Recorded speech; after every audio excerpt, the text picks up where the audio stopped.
su exposición. Durante este tiempo tendrá que exponer sobre 3 puntos fundamentales que ha establecido el Consejo de la Judicatura, que es sobre la justificación de su aspiración de pertenecer a la Corte Nacional de Justicia, su experiencia profesional y su concepto sobre la administración de justicia del Ecuador. Puede continuar, doctor. Gracias, buenas tardes con la audiencia y doctora Regui, buenas tardes, delegado del Consejo de la Judicatura. Mi nombre es Pablo Joaquín Tinajero Delgado, tengo 48 años de edad, soy abogado y doctor en jurisprudencia.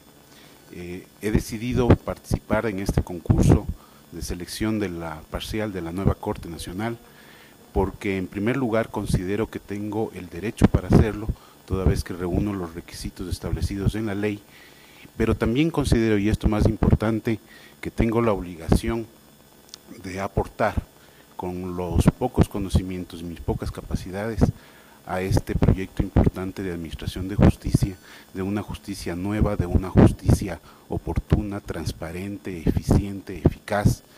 Y creo que en ese sentido tengo los requisitos, como había dicho, tanto los legales como los personales para optar por esta designación. En cuanto a ello, considero además que la labor del juez es una labor realmente alta, de mucha responsabilidad, que significa además una enorme obligación de tomar decisiones que sean justas, que las que respondan a lo que los procesos judiciales nos reflejen, y en ese sentido pues creemos que estamos en la capacidad para formar parte de la nueva Corte en busca de una justicia siempre independiente, imparcial, objetiva, como ya había dicho. La labor del juez es una labor excelsa en realidad, y en el Ecuador debemos lamentablemente decir que durante muchos años esa labor del juez ha sido por unos lados mal vista, por otros lados maltratada y en otros lados olvidadas y preteridas. En ese sentido yo creo que el Ecuador en estos últimos años ha dado un cambio trascendental en el servicio de administración de justicia, en ese servicio público que significa dar a cada quien lo que le corresponde, y que por otro lado es una actividad que siempre es permanente, continua, para todos. No puede haber justicia para uno y no justicia para los demás. No puede haber justicia hoy y mañana no. El trabajo en ese sentido para llegar a una justicia, como digo, digna, transparente y oportuna, es realmente el reto es enorme. Creo que estoy en condiciones para hacerlo, y en ese sentido quisiera, luego de haber dado esta explicación a este primer tramo de la entrevista, quisiera explicar, lo he dicho por qué, y quiero ahora decirlo, qué formación profesional tengo para poder acceder a la Corte Nacional. En ese sentido, yo recalco que tengo la experiencia preprofesional y profesional ya durante 30 años. Empecé en realidad a los 18 años muy joven con mi padre en su oficina, y en ese sentido pues tuve la oportunidad de conocer, tramitar y formar parte de la defensa de varios clientes, de muchos clientes en realidad, y en muchas materias, prácticamente podría decir en todas. Sin embargo, de ello, obviamente el ejercicio profesional siempre vuelve o lleva al profesional hacia una especialización. Mi especialización ha sido siempre el derecho público. Domino temas de derecho administrativo, domino temas de derecho tributario, domino temas de derecho constitucional. Eso incluso me ha permitido también ser profesor universitario e incluso de una maestría en la Universidad de la SUAY. Domino temas relativos también a propiedad intelectual, contratación pública, derechos constitucionales y defensa de derechos constitucionales. Y en estos últimos años, dentro de esa especialización que significa ya el derecho administrativo, podría decir también que me he especializado en una especialidad del derecho administrativo, que es el derecho del derecho de salud y todo lo que es la legislación de salud. En el Ecuador, igual que lamentablemente en otros países como América Latina, adolecemos en realidad, aunque se han hecho grandes esfuerzos en estos últimos años, por tener políticas y por tener legislación de salud apropiadas.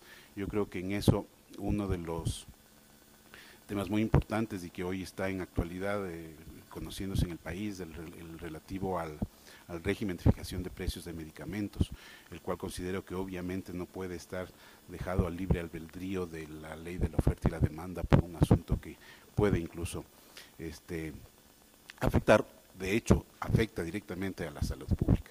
En ese sentido, pues, como digo, mi ejercicio profesional durante todos estos años ha sido orientado básicamente al derecho administrativo, al derecho tributario. Eso en cuanto a estos dos aspectos de la entrevista. En cuanto a mi concepción, a mi visión respecto de la justicia en el país, esa es la tercera parte, ¿verdad? Respecto de ese aspecto, yo debo necesariamente referirme a algunos hechos que la historia nos ha traído y nos ha dejado bien claro. Hasta antes de la consulta popular del 2011, existía una función judicial en la que prácticamente no se había realmente ejercido un real control en las actuaciones de los funcionarios judiciales. Por ejemplo, yo recuerdo en alguna época en que con mi padre mismo incluso quisimos presentar alguna queja hace más de 20 años contra algún juez, quedó dormida en algún escritorio bajo algún archivo y realmente no hubo la atención. Creo que se ha cambiado y hay un régimen disciplinario que es importante destacar, creo que ha caminado bien. Pero más allá de eso, también debemos destacar todo lo que la nueva administración de la justicia en el Ecuador ha hecho en estos últimos años respecto de datos que son en realidad muy importantes, como por ejemplo el número de habitantes por juez, o el número de jueces más bien por habitante. Y en ese sentido, en estos últimos años, el número de jueces por habitante ha aumentado considerablemente en el Ecuador, hasta llegar prácticamente al estándar regional. Estamos muy cerca, y eso es una garantía de administración de justicia. No podemos pensar que la justicia va a llegar a todo el Ecuador si no les garantizamos ese acceso a la justicia, a una justicia que esté además disponible para los usuarios, que es a quien finalmente a los que nos debemos. Yo creo que y ese es el otro punto que quisiera yo destacar, en estos últimos años la reorientación del servicio de administración de justicia se ha dado hacia el servicio al usuario. Yo considero que es el motivo de nuestro trabajo, el servicio al usuario, y que este servicio al usuario obviamente tiene que tener y cumplir con los requisitos y con los principios que están establecidos en la Constitución, en el Código Orgánico de la Función Judicial y en tratados y derechos internacionales respecto de, sobre todo, tutela judicial efectiva, una justicia oportuna, inmediata, célere, que cumpla los requisitos. Yo creo que eso es en realidad lo más importante que destacar. Yo creo que en ese sentido, y recojo como lo positivo todas esas obras de gran trascendencia que se han hecho en la nueva administración de justicia, que han permitido en realidad una mejor prestación del servicio, y obviamente habrá muchas dificultades.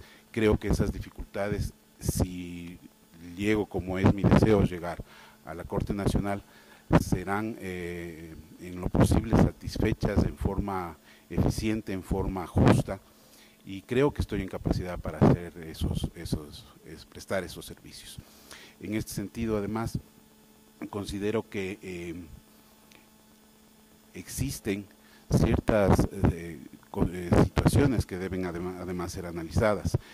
Mucho se habla respecto de la independencia del juez sin decir un hecho muy real. Muchas veces, y en la mayor parte de los casos, la independencia del juez no está realmente subordinada al poder político, al poder económico, sino muchas veces a las mismas partes, que vía ciertos mecanismos que no son muy apropiados ni idóneos, e incluso de alguna manera no éticos, pretenden violar el principio de independencia del juez. El principio de independencia del juez, ese principio de independencia interna y externa, que implica que ninguna persona, ni dentro del órgano administrativo o del órgano de la función judicial, ni tampoco hacia afuera de ellos, es decir, los usuarios externos, también ejercen esa presión. En ese sentido, yo creo que la lucha por la independencia de la función judicial es una lucha igual permanente, porque forma parte de la misma justicia, de la misma búsqueda de la justicia, de la misma aplicación del derecho. Gracias, doctor Tinajero. Usted se ha referido y con mucha claridad sobre los principios de la administración de justicia. ¿Qué otros atributos debe tener la jueza o el juez que administra justicia en este país? En este caso de la Corte Nacional de Justicia. ¿Qué otras atribuciones, qué otras cualidades debe tener este juez? Aparte de los que usted ya muy bien lo ha trazado en su disertación, de los principios de la administración de justicia. Sí, gracias, y la pregunta es muy interesante. Yo me había referido en realidad a principios o a conductas que deben tener los jueces en su labor profesional y me había referido a cumplir los principios de celeridad, de oportunidad, de justicia, etcétera. Pero obviamente el juez no solo tiene que cumplir esos principios o tener esos requisitos, como usted bien decía, doctor, respecto de su aptitud profesional, sino también respecto de su calidad personal y de su comportamiento personal dentro de la sociedad.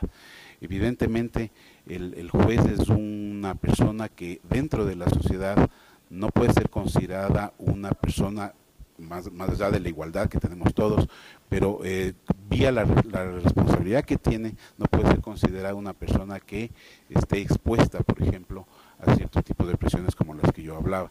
Y en ese sentido, pues la probidad del juez debe ser siempre estar presente. Adicionalmente, insisto yo que la labor de juez, y no me refiero en este caso solo a los de Corte Nacional, también me refiero a los de provincial y a los de incluso primer nivel, la labor del juez, que es la misma en todos esos niveles, tiene que estar sobre todo sustentada en la vocación de servicio público.